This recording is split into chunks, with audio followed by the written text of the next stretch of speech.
Happy Monday, everyone. Happy Monday, everybody. Some it's a mindful Monday. For some, it's a motivational Monday. But if you are Yeah. here on Say That channel, you know Mondays are devoted for the Monday Rundown. Say that, say that, say that. The Monday rundowns are a lot of fun for us because Winston and I get to talk about the things that we don't normally talk about on our Wednesday shows. Wednesdays are dedicated towards entrepreneurship and business mindset. Here we get to talk about all the other things and then learn from other content creators, other thought leaders on the topic of the day. And so we all learn together. It's a lot of fun. Say that, say that. Let's jump into today's topic, guys. What happens when algorithms decide what beautiful means? Nice. Yeah.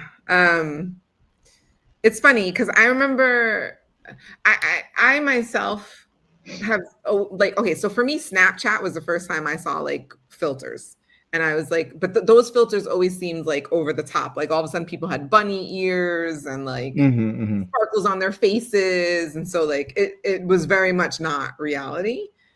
And but now, right, like I'm very much aware and use some of the Instagram filters, which to me, again, I stay away from the ones that seem over the top, but I do choose the ones that look more natural. It's basically like putting foundation on my face. And I've noticed that some of them will make my nose thinner. Some of them will change my jawline. Some of them will like change the way my like eye shape is even. And again, if I notice it, I try not to use that one because eventually people are going to see the real me somewhere. And I don't want it to be so distorted that they're like, well, this isn't Janelle. That's your fake. Yeah. Yeah. So I'm aware of them. And so to me, I'm like, well, if it's like makeup, then I mean, I could be wearing makeup, but I just didn't wear makeup and I used a filter instead. So could makeup also be, in It that is. same category of like Yeah. creating a beauty standard? And I think so. But that's me, right? There are other people that are all for changing jawline, eye shape, nose, all of that, and who I agree. If the only way that you think you look good is by changing those like dimensions to your face, I can imagine anytime you see yourself without that filter on, you're always going to think that you look subpar, and dare I even say ugly, and that's not good for anyone's self-esteem. So those are my thoughts. It could be harmful. It could be, and there's a lot of data I, to say that it has been harmful. oh, okay. I actually, and I feel like you've already touched on a lot of the areas I was going to go in the sense of I don't think this is a new debate because all those things you mentioned, makeup has been scrutinized in this way. Plastic surgery, you kind of touched on it in a sense. It's been.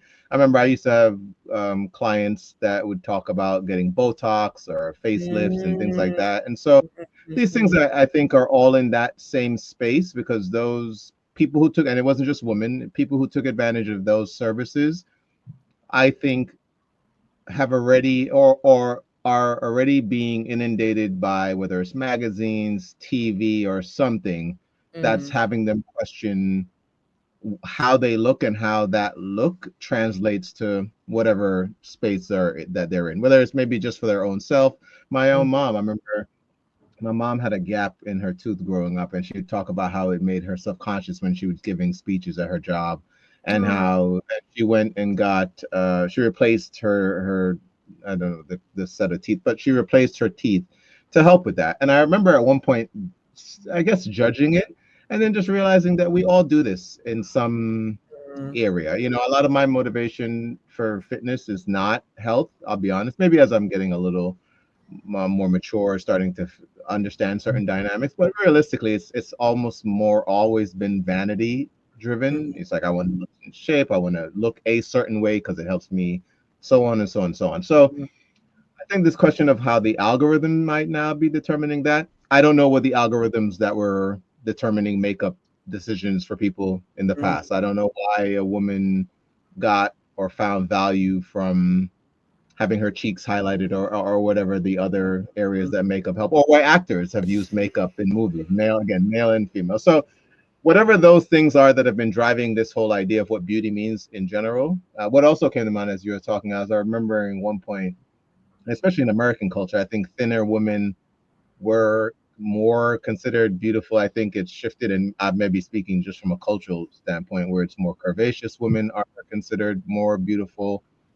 There's limits within that, I'm assuming as well. But I think I've also seen over the last few years, for sure, like in terms of body, what's the word? Um, Attractiveness, just image.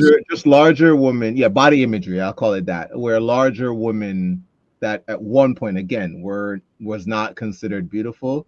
I've seen stars, Lizzo, some other heavier set, and those women are being considered beautiful or doing things to, be considered beautiful. They have lingerie for that. So um I don't think anything different is going to happen, in the sense that we're all having to find what beauty is for ourselves, and love of self is what a lot of this is around to me, about to me. And so hopefully it doesn't get so skewed that people are questioning themselves or having to use filters, and it outweighs their own value in themselves, or their own, the way they choose to look at themselves. Because I agree with you, I think some of that stuff it's okay, Hmm. but except, like, I could get into this whole thing about body dysmorphia in the bodybuilding industry, and how that, I mean, having to have conversations and going through that myself and Hmm. things like that. So I think it has a lot of heads, but I don't necessarily think, social media algorithms are doing something that's so, like, Different. revolutionary. Yeah, it's been there in other, again, maybe it's happening at a younger age. That's also maybe a factor. I think it's probably hitting kids now, because at some point I don't think, maybe outside of beauty competitions, I don't think little girls or little boys were being, put makeup on, or really cared about. Now with filters, I'm sure with filters, the kids are on social media. Maybe it's starting to hit them a little And early. that's what the data is showing. You Oh, have okay. like There we go. 10, 11-year-old girls having And they're not body pretty. dysmorphia and Yeah. yeah, and which I think we can all agree is not healthy. So, So yeah, all but I right, think it's not a new conversation. I'll say it that way. sure, fair, yes. So it is not just us. As you guys know, we love to look to other thought leaders and content creators on this. And we found a TED Talk that we think will really help to break this down. So I'm really excited to hear what the TED Talk is going to say. All right, let's jump into it.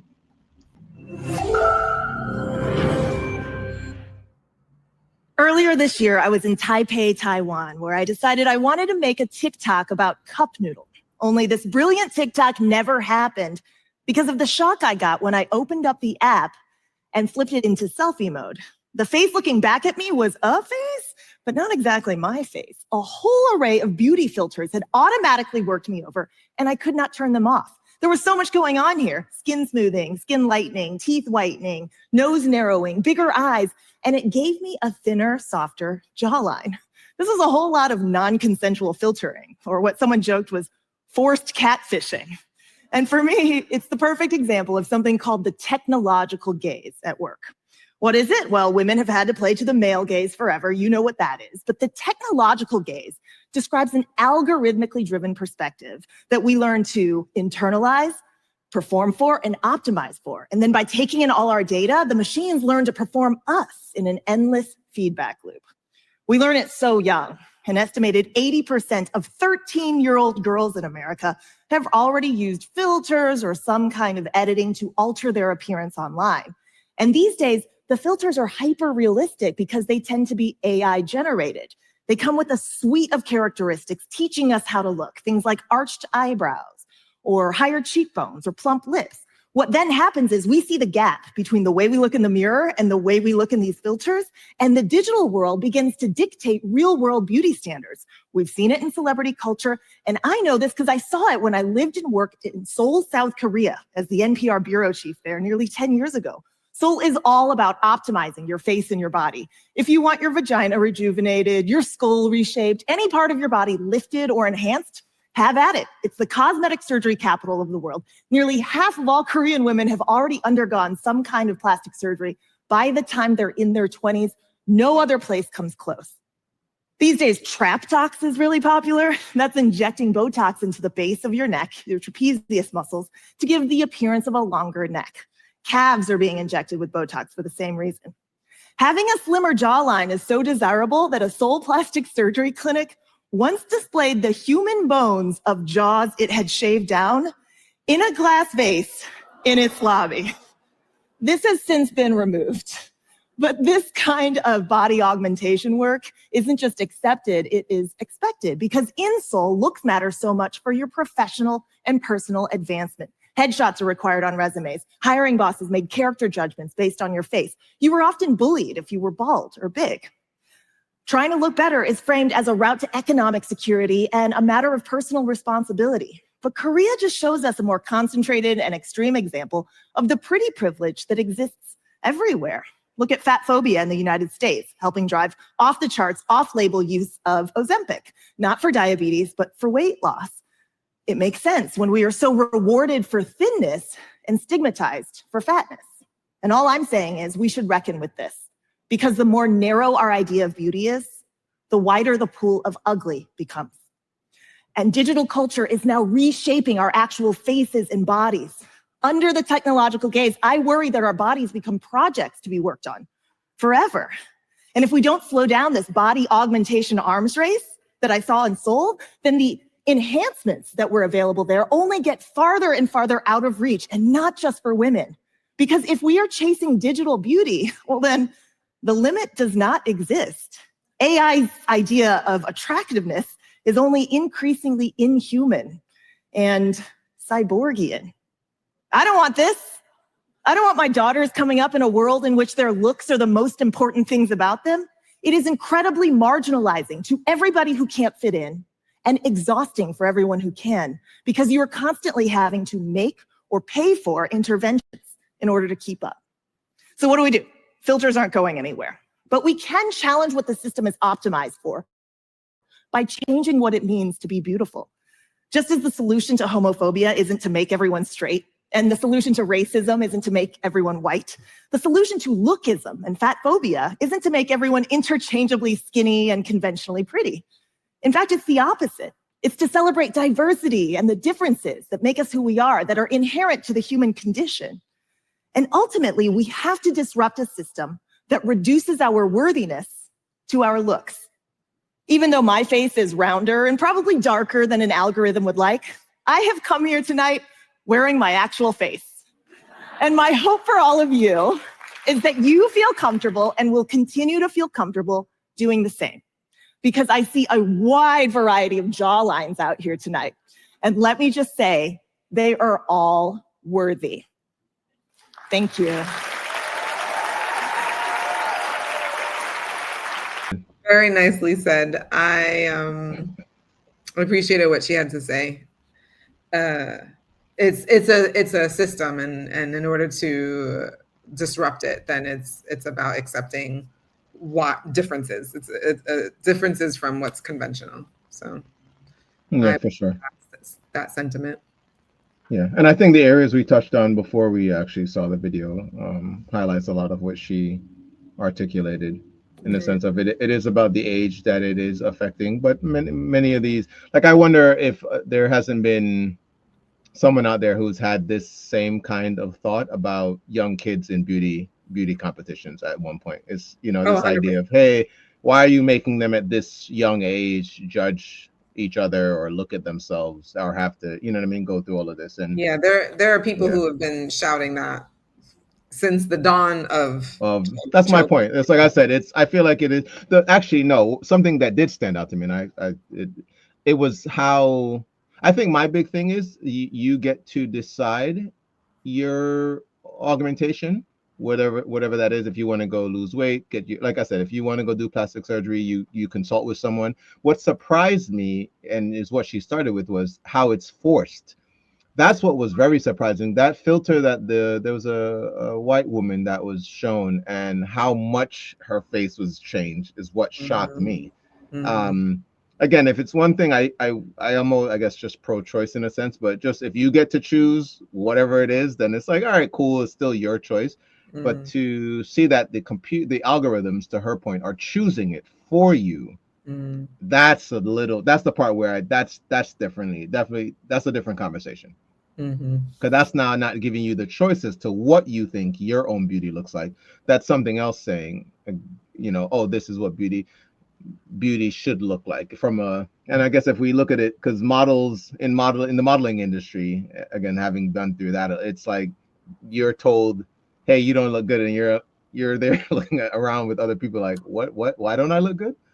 Like, why didn't I make this thing? It's like, oh, you're 5 pounds overweight, and you're like, overweight, like, what's going on? And that constant wheel of trying to keep up with that. It's, yeah, well, we talked about body dysmorphia, so yeah, Mm-hmm. a little bit. Actually, that's Well, not the let same us thing, but know maybe not. what you guys think. Would totally love to read your comments on this. I'm sure a lot of people have a Say lot of that. comments. Have you ever been forced to use a filter on your social media platform, whichever one? Let us know. Have you ever used a social media platform without using a filter recently? Would love to know that, brave ones. Proud of you. That's funny. Proud of you out there, guys. Well, that's it for our show today, but we'll see you next week. Until then, as always, remember, you deserve the good life. Say Say that. that. Have a great week, you guys.